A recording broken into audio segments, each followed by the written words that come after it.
नमस्कार विद्यार्थी मित्रांनो. तर 23 मेच्या करंट अफेअर्समध्ये मी तुमचे सहर्ष स्वागत करत आहे. हे करंट अफेअर्स सकाळी 7 वाजता असतं, पण काही टेक्निकल डिफिकल्टीमुळे मी थोडंसं लेट अपलोड करत आहे. तर हे करंट अफेअर्स कम्प्लिटली मराठीमध्ये असतं. जे डिस्क्रिप्शन असतं ते इंग्लिशमध्ये असतं आणि बाकीचं जे मी बोललेलं असतं, जे एक्सप्लेन केलेलं असतं ते कम्प्लीट मराठीमध्ये असतं. ओके, तर चालू करूयात आपल्या. ओके, तर ज्यांनी आतापर्यंत माझं चॅनल सबस्क्राईब नाही केलं त्यांनी काय करा, बेल आयकॉनवर क्लिक करा आणि चॅनलला सबस्क्राईब करा. त्याच्यामुळे तुम्हाला लेटेस्ट जे करंट अफेअर्सचे व्हिडिओ आहेत, त्याच्यानंतर क्वांटिटिव्ह ॲप्टिट्यूड असेल, रिझनिंग असेल, ते सगळे व्हिडिओ तुम्हाला भेटत राहतील, त्याचे अपडेट रेग्युलरली भेटत राहतील. आणि हा जो करंट अफेअर्सचा टॉपिक आहे तो सगळ्या कॉम्पिटेटिव्ह एक्झामसाठी खूप महत्त्वाचा आहे. तर प्लीज चॅनलला सबस्क्राईब करून घ्या आणि तुमच्या मित्रांसोबत पण शेअर करा. ओके, चालू करूयात आपण. थॉट ऑफ द डे पासून. No one can kept you away from success except yourself. म्हणजे आहे की तुमचं जे सक्सेस आहे त्याला तुमच्या व्यतिरिक्त, ओके, तुमच्या व्यतिरिक्त कोणीच हे अडवू शकत नाही. जे कोण अडवते ते फक्त तुम्ही जर मनात विचार केला तर सक्सेस तुमची आहे. जोपर्यंत तुम्ही मनात विचार नाही करत तोपर्यंत सक्सेस तुमची नाही आहे. ओके, चालू करूयात. आता हे टुडे करंट अफेअर्स आहेत. चालू कर. पहिला क्वेश्चन आहे, इंटरनॅशनल बायोडायव्हर्सिटी डे ऑब्झर्व्ड ऑन. आता कुठल्या दिवशी बायोडायव्हर्सिटी ऑब्झर्व केला जातो, बायोडायव्हर्सिटी डे? तर तो आन्सर आहे त्याचं 22 मेला ऑब्झर्व केलेला असतो. सेकंड क्वेश्चन आहे, हु इस्टॅब्लिश्ड ब्राह्मो समाज. आता ब्राह्मो समाजाची जी स्थापना केलेली आहे कोण आहे? ऑप्शन 1 आहे स्वामी विवेकानंद, ऑप्शन 2 आहे रामकृष्ण परमहंस, ऑप्शन 3 आहे पंडित विद्यासागर, ऑप्शन 4 आहे राजाराम मोहन राय. तर जे करेक्ट आन्सर आहे ते आहे राजाराम मोहन राय, जे की ऑप्शन नंबर 4 करेक्ट आहे.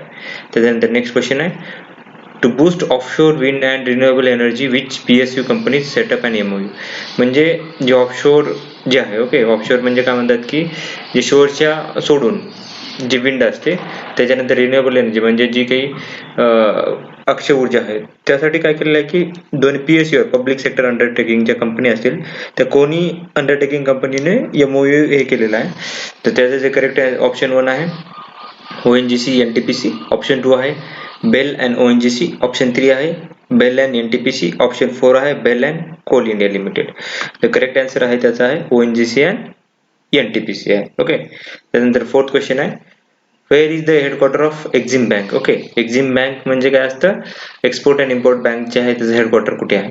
तर ऑप्शन 1 आहे दिल्ली, ऑप्शन 2 आहे कोलकाता, ऑप्शन 3 आहे मुंबई, ऑप्शन 4 आहे चेन्नई. तर याचं जे करेक्ट आन्सर आहे ते आहे ऑप्शन 3 मुंबई. आता एवढं एक ट्रिक सांगतो तुम्हाला बँकेच्या रिलेटेड. ज्या बँकेच्या लास्टला ऑफ इंडिया आहे, ऑफ इंडिया म्हणजे स्टेट बँक ऑफ इंडिया असेल, युनियन बँक ऑफ इंडिया असेल, ओके, कुठलेही ऑफ इंडिया असेल, ऑफ इंडिया, तर त्या बँकेचे हेडक्वार्टर आहेत ते मुंबईला आहे. ओके, रिझर्व्ह बँक ऑफ इंडियाचे पण हेडक्वार्टर कुठे आहे? मुंबईलाच आहे. Fifth number question, which country pull out of open sky treaty. आता एक ओपन स्काय ट्रीटी असते, म्हणजे आपले जे एव्हिएशन असतं, जे एरोप्लेन जाणार असतात, त्याच्यासाठी काय केलं आपलं जे हे असतं, म्हणजे आपली वायुसीमा असते त्याला ओपन केलेलं असतं. ओके, तर त्या ट्रीटी मधून कोणी स्वतःला बाहेर काढलेलं आहे? तर ऑप्शन 1 आहे USA, ऑप्शन 2 आहे इंडिया, ऑप्शन 3 चायना, ऑप्शन 4 आहे नेपाळ. तर ज्याचं जे करेक्ट आन्सर आहे ते आहे option number 1 United states of America.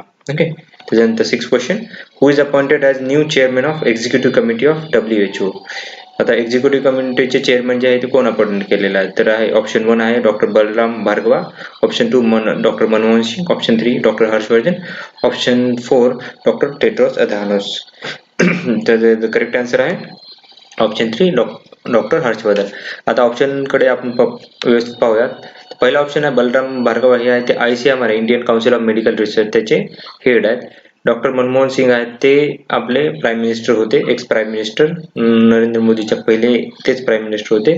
त्यांचा कार्यकाळ 10 वर्षाचा होता आतापर्यंत. ओके, त्याच्यानंतर 3 नंबर जे हर्षवर्धन आहे ते युनियन हेल्थ मिनिस्टर आहेत आपले आणि फॅमिली वेलफेअर पण आहे ते आहेत. 4 नंबर टेड्रोस अधानोस जे आहेत ते आहेत WHO चे हेड आहेत आताचे. ओके, डायरेक्टर जनरल आहेत आणि WHO चे हेडक्वार्टर आहे ते स्वित्झर्लंड, जेनेवा मध्ये आहे, स्वित्झर्लंड मध्ये येतं. ओके, त्याच्यानंतर 7th question, NADA suspended which player for violating the rule. Okay, आता नॅशनल अँटी डोपिंग एजन्सी असते, ओके, जशी म्हणजे वर्ल्डला असते, वाडा असते, okay, world anti doping agency आहे, तशी ह्याला नॅशनल लेवलला एक नाडा एक एजन्सी आहे, त्याचे हेडक्वार्टर आहे दिल्लीला आहे. तर त्यांनी 2 जे प्लेयर आहेत त्यांना हे केलेलं आहे, सस्पेंड केलेलं आहे. ते कुठले आहेत? Option 1 Savita Kumari, option 2 Ankit Sisodia, option 3 both of 1 and 2 आणि ऑप्शन 4 आहे नन ऑफ अबव. तर याचं जे करेक्ट आन्सर आहे ते ऑप्शन 3 आहे, बोथ 1 and 2. म्हणजे सविता कुमारी आणि अंकित सिसोदिया यांना काय सस्पेंड केले. हे दोघं ॲथलीट्स आहेत. 8 नंबर आहे, RBI cuts repo rate by how much basis point. आरबीआयने काय केलं, आता कोविड-19चा जो प्रसार होत आहे त्याला अनुसंधान काय केलेलं आहे की त्यांनी काय केलेलं आहे की बेसिस पॉइंटने आपला रेपो रेट, म्हणजे ज्या रेटने बँका आरबीआय कडनं लोन घेतात हा रेट जो असतो त्या रेटला रेपो रेट म्हणतात. ओके. तर हा रेपो रेट किती पॉईंटने कमी केलेला आहे? ऑप्शन 1 आहे 10 basis point, option 2 20 basis point, option 3 आहे 30 बेसिस पॉईंट, ऑप्शन 4 आहे 40 बेसिस पॉईंट. ओके. तर याचं जे करेक्ट आन्सर आहे ते आहे ऑप्शन नंबर 4 40 बेसिस पॉईंट.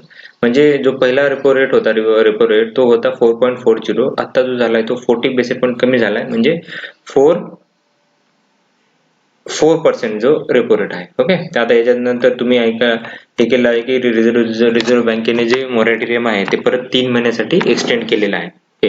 पहिले जे मॉरेटोरियम होता तो 3 महिन्यासाठी त्यांनी अजून केला होता, तर अजून 3 महिने केलेला आहे. आता याच्यावरनं तुम्ही समजू शकता की जो कोविड-19 जो आहे तो नॉर्मलाइज व्हायला अजून 3 महिने बाकी असतील. ओके. 3-4 महिने तरी अजून बाकी असणार आहेत. तर लक्षात घ्या की याच्यावरनं तुम्हाला कळत असेल की अजून किती तीव्रता असणार आहे. आता ICMR जे आहे, Indian council of research association जे आहे, ओके, ICM, तर त्यांनी असं म्हणलेलं आहे की जे एक्स्ट्रीम कंडिशन आहे कोरोना व्हायरसची इंडियामधली ती जून मध्ये येणार आहे. ओके. एक्सपेक्टेशन त्यांची आहे, बघूयात काय कंडिशन आहे. बट तुम्ही स्टे होम मध्ये राहायचं आहे, तुम्ही स्वतःच्या घरामध्ये राहा.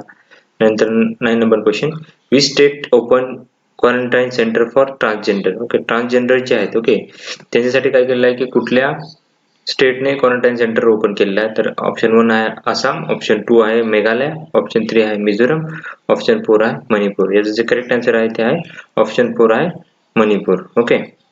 त्याच्यानंतर नेक्स्ट क्वेश्चन आहे 10 number question, who is appointed as chairman of PSC of Jammu and Kashmir. Okay. Public service commission जे असतं ते जम्मू अँड काश्मीर, तर त्यांचे कुणाला नियुक्त केलेलं आहे चेअरमन म्हणून? तर ऑप्शन 1 आहे गिरीशचंद्र मुर्मू, ऑप्शन 2 आहे BR शर्मा, ऑप्शन 3 आहे संजय कोठारी, ऑप्शन 4 आहे विमल जुल्का. ओके. तर याचं करेक्ट आन्सर आहे ते आहे BR शर्मा. ओके. हे एक्स IAS आहे. आता यांना अपॉइंटमेंट जी केलेली आहे ते जम्मू काश्मीरचे गव्हर्नर आहे, लेफ्टनंट गव्हर्नर, त्यांचं नाव आहे गिरीशचंद्र मुर्मू. एक ऑप्शन नंबर 1 आहे. त्याच्यानंतर ऑप्शन 3 जो आहे ते आहेत आपले CVC, सेंट्रल व्हिजिलन्स कमिशनर जे आहेत ते कोण आहेत आपले? संजय कोठारी. विमल जुल्का ते काय की सेंट्रल इन्व्हेस्टिगेशन कमिशनर आहेत. ओके. CIC जे आहेत ते आहेत विमल जुल्का. तर माझं सेशन आवडलं असेल तर प्लीज लाईक शेअर करा आणि तुमच्या मित्रांसोबत शेअर करा. ओके. तर thank you very much for attending my session. Thank you very much.